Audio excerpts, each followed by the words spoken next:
Hello दोस्तों, स्वागत है आपका मेरे YouTube चैनल में फिर से। अभी तक मैं आपको पढ़ा रही थी एवरेज के सारे टाइप्स। अभी ये लास्ट कुछ दो टाइप्स बचे हैं। ये एक टाइप ये है जिसके मैंने 3 सवाल आपको यहाँ नोट किए हुए जो अभी कराने जा रही हूँ। इसके बाद एक टाइप और बचा है, फिर ये चैप्टर खत्म हो जाएगा।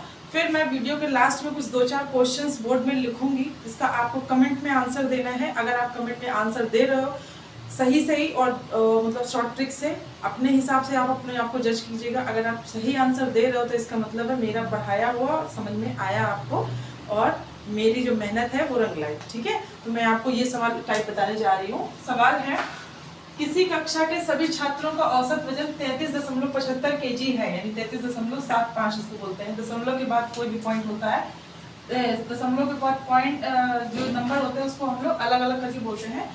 उनमें से 7 छात्रों का औसत वजन 42 किलोग्राम है तथा शेष छात्रों का औसत वजन 32 किलोग्राम है। उस कक्षा में कुल कितने छात्र हैं? कहने का मतलब ये है, उसने ये नहीं बताया है कि टोटल कितने छात्र हैं, वही पूछा ही उसने। तो उसने ये बता दिया है कि 7 जो स्टूडेंट हैं उनका वजन 42 किलो है। ठीक है, तो अब हमें करना क्या है, ये मैंने इतनी छोटी सी जगह इसलिए छोड़ी क्योंकि जगह सी ही जगह में सवाल सॉल्व हो जाएगा। क्योंकि करना कुछ नहीं है, बस 7 जो लिखा है इसको आप लिख के, ये जो 7 स्टूडेंट का जो औसत वजन है और ये जो बचे हुए स्टूडेंट का औसत वजन है, इसको हम लोग कर देंगे माइनस, यानी कि 42 माइनस 32 और डिवाइड कर देंगे किससे? टोटल वाले से और लास्ट वाले का, यानी टोटल है 33.75 माइनस 32। ठीक है, बस इसको सॉल्व कर लीजिए, आंसर आ जाएगा। देखिए करते हैं, 7 मल्टीप्लाई ये हो जाएगा 10 अपॉन इसमें आएगा, इसको अगर घटाएंगे तो 1.75। ठीक है, तो इसको हम लोग लिख सकते हैं 70 अपॉन 1.75। इसको सॉल्व करेंगे तो पॉइंट से हमारे 2 जीरो बढ़ेंगे, यानी इससे इसको पूरा काटेंगे तो लगभग 40 टाइम ये जा रहा है। ठीक है, तो ये हमारा हो गया फाइनल आंसर।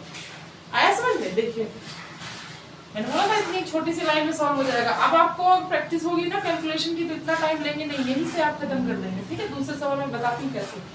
किसी कमेटी के सभी सदस्यों का औसत वेतन 3628.75 रुपीज है, जिसमें से चेयरमैन सहित 18 सदस्यों का औसत वेतन 5450 रुपए है, यानी 5450 रुपए। शेष सदस्यों का औसत वेतन 3100 रुपए है। यदि उस कमेटी में कुल कितने सदस्य हैं? टोटल सदस्य ही सारे सवाल में पूछा गया। जैसा कि मैं हमेशा कहती हूँ, एक टाइप के कम से कम 2 से 3 सवाल मैं आपको जरूर बताऊंगी प्रैक्टिस के लिए। ठीक है, ताकि कोई सवाल बचे ही नहीं, कि आपको ऐसा लगे ही नहीं कि इस टाइप का सवाल बताया नहीं गया या ये वाला कैसे होगा। ठीक है, तो चलिए वही सेम प्रोसेस। 18 सदस्य बोला गया तो हमने 18 से मल्टीप्लाई किसका कर दिया? ये जो हमारे 18 सदस्य का औसत होता है और बचे हुए सदस्य का औसत, तो हमने अगर आप अलग करना चाहो अलग भी कर सकते हो। देखिए 5450 से हम 3100 रुपए घटा देंगे, मतलब तो हमारे पास बचेगा 2350 बचा। ठीक है, सही घटा है ना? हाँ, अब क्या करेंगे, पहले वाले को और लास्ट वाले का डिफरेंस देख लेंगे। पहला क्या है हमारा नंबर? पहला नंबर है 3628.75।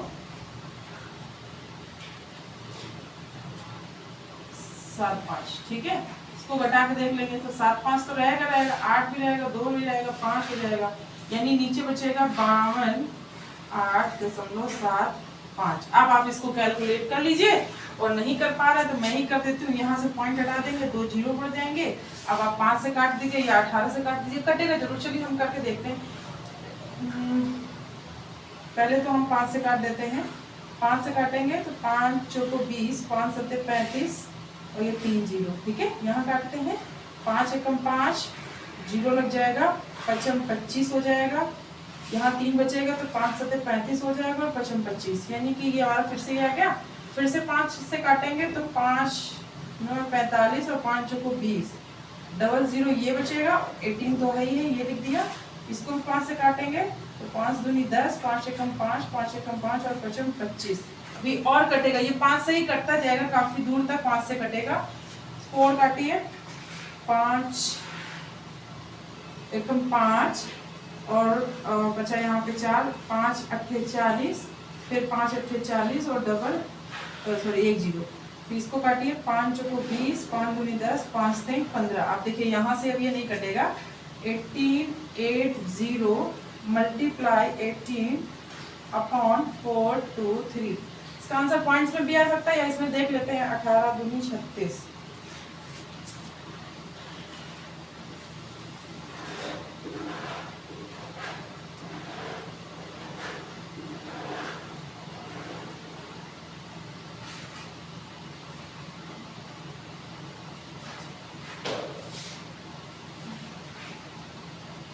इससे काटते हैं 18 से इसको काटते हैं 423 को 18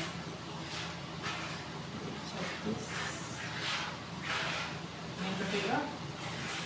चलिए कैलकुलेट करना तो पड़ेगा ही पड़ेगा। 3 चौको 12, 3 से कट रहा है ना, 3 से काट देते हैं। 3 एकम 3, 3 चौको 12, 3 एकम 3, ये कट जाएगा, 6 बच जाएगा। ठीक है, तो ये क्या हो जाएगा, 6 बच गया। और ये किससे कटेगा फिर से, 3 चौको फिर से 3 से कटेगा, 3 चौको 12 और 3 सत्ते 21 और ये 2 बार जाएगा। ठीक है, तो ये हमारा हो गया 1880 गुणा 2/47। अभी 47 तो हमारा डिविजिबल वाला नंबर नहीं है ना, तो हम इससे 47 से डायरेक्ट डिवाइड करके देखते हैं। 47 18 80 तो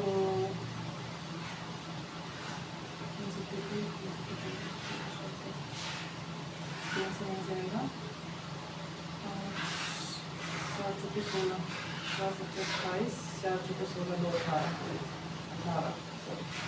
यानी इससे काटेंगे डायरेक्ट 40 बार जाएगा। ठीक है, थोड़ा सा इसका कैलकुलेशन टफ हो गया, टफ नहीं ये बोल सकते हैं, लॉन्ग हो गया बोल सकते हैं। ठीक है, लॉन्ग इसलिए बोलेंगे क्योंकि नंबर हमारे थोड़े अटपटे थे और ऐसे ही क्वेश्चन हमारे जो आते हैं वो पूछे जाते हैं। ठीक है, ये ऐसे ही क्वेश्चन पूछे जाते हैं, आपको हलवा नहीं दे देंगे प्लेट में रख के कि हम लोग खा लेते हैं, क्योंकि आजकल का कंपटीशन इतना बढ़ गया है ना कि हमें सिर्फ और सिर्फ ट्रिक में तो फंसाते ही फंसाते हैं, दूसरी बात कैलकुलेशन में इतने फंसाते हैं। लास्ट अगर आपने एग्जाम दिया होगा इसका रेलवे का ग्रुप डी का, उसमें देखिए रेलवे ग्रुप डी में क्या था, मैथ्स सबको आती थी बट इतने लंबे लंबे कैलकुलेशन दे रखे थे। तो यही हमारा मेन अब टारगेट होना चाहिए कि हमें कैलकुलेशन कितनी जल्दी करनी चाहिए। ठीक है, तो वो तो प्रैक्टिस से ही आएगी। चलिए नेक्स्ट देख लेते हैं। किसी फैक्ट्री में सभी कर्मचारियों का औसत वेतन 3264 रुपए है तथा 14 सुपरवाइजरों का औसत वेतन 6000 रुपए है। यदि शेष कर्मचारियों का औसत वेतन 2200 रुपए है तो उस फैक्ट्री में कुल कितने कर्मचारी कार्यरत हैं। चलिए इसको करके देखते हैं हम लोग। 14 सुपरवाइजर है तो 14 लिख देंगे, मल्टीप्लाई करना क्या डिफरेंस, 14 सुपरवाइजरों का डिफरेंस ये और जो बचे हुए हैं 6000 में से हमें घटाना क्या है 2200, तो 6000 में हम 2200 घटा देंगे तो हमारा आंसर ये आएगा 3800। ठीक है, यहाँ लिख देंगे 3800 और बट्टे में कर देंगे किसको डिफरेंस, किसका डिफरेंस करना है, पहले वाले का और लास्ट वाले का। तो 32 से 64 में यही अगर हम डिफरेंस कर लेते हैं तो 4 6 0 1 ये आ गया। ठीक है, अब इसको इसका भी कैलकुलेशन ठीक ठाक है, चलिए करते हैं। 2 से पहले कट कर लेते हैं,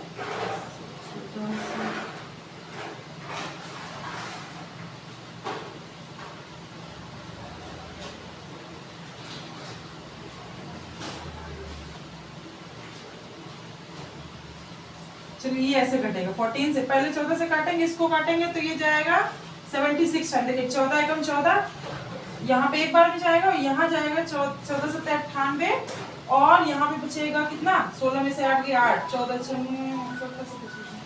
6 टाइम ये गया। ठीक है, और इससे इसमें हम भाग दे देंगे, जब इसमें इसमें भाग देंगे तो हमारा आएगा 76 से डिवाइड करना है 3800, मतलब कि 5 टाइम जाएगा लगभग।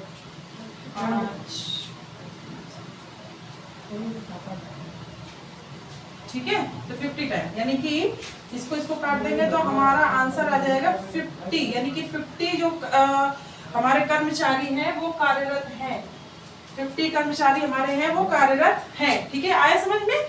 चलिए मैं थोड़ी देर के लिए साइड हो जा रही हूँ, आप स्क्रीनशॉट ले लीजिए। और अब मैं इसके जो लास्ट एक टाइप बचा, जब इसका एक लास्ट टाइप बचा है वो मैं आपको बताने जा रही हूँ, तब तक मैं साइड हो रही हूँ। ठीक है, आप स्क्रीनशॉट ले लीजिए।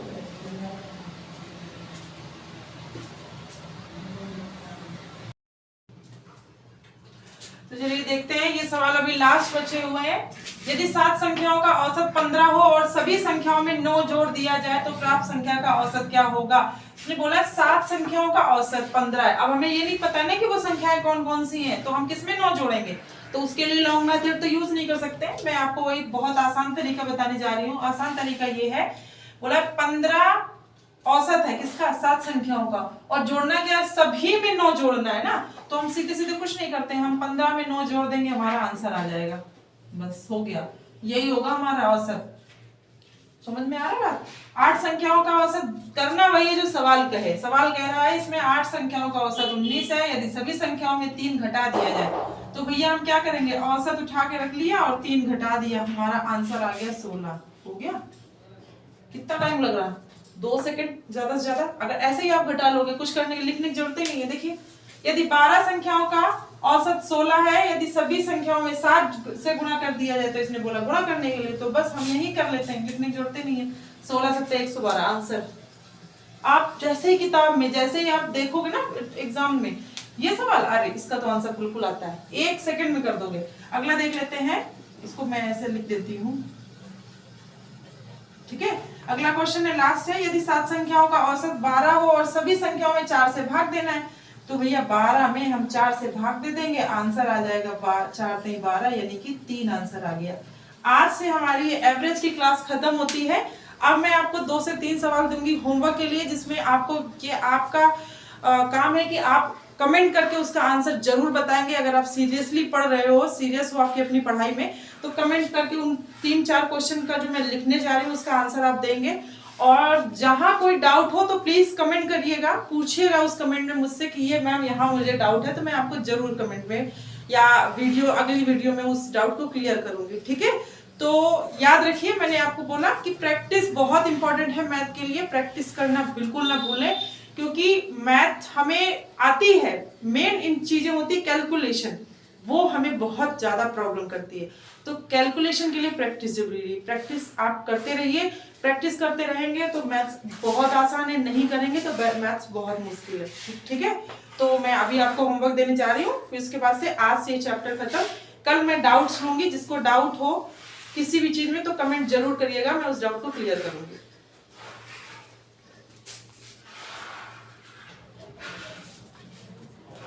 देखिए सवाल है, किसी कक्षा में 24 छात्रों का औसत वजन 32 केजी है, एक शिक्षक को शामिल कर लेने से औसत वजन 2 केजी बढ़ जाता है, उस शिक्षक का वजन बताइए। सवाल बता चुकी हूँ ऐसे ही टाइप के। अगला क्वेश्चन है 1 2 3 डॉट डॉट डॉट 92 का औसत बताना है। ये भी 1-2 सेकंड का सवाल है, बता चुकी हूँ। 7 के प्रथम 7 गुणज का औसत बताना है, ये भी टाइप बता चुकी हूँ। 9 बच्चों की औसत उम्र 12 वर्ष है, 2 बच्चे जिनकी उम्र 8 वर्ष व 2 वर्ष है चले जाते हैं, शेष बच्चों का औसत बताइए, मतलब शेष बच्चों की उम्र का औसत बताना है। तो ये 4 सवाल है, आपके लिए होमवर्क है। आप, मैं एक साइड हो जाती हूँ, ठीक है। ये 4 सवाल आपका होमवर्क है, आप इसका आंसर कमेंट में जरूर करिएगा। और जिसने भी मेरी पुरानी वीडियो जो 3 पार्ट हो चुके हैं नहीं देखे हैं, तो प्लीज पहले उनको देखिएगा, फिर ये लास्ट में देखिएगा। और चैनल को जिसने सब्सक्राइब नहीं किया है वो प्लीज सब्सक्राइब करिएगा, लाइक करिएगा, शेयर करिएगा। Thank you for watching me.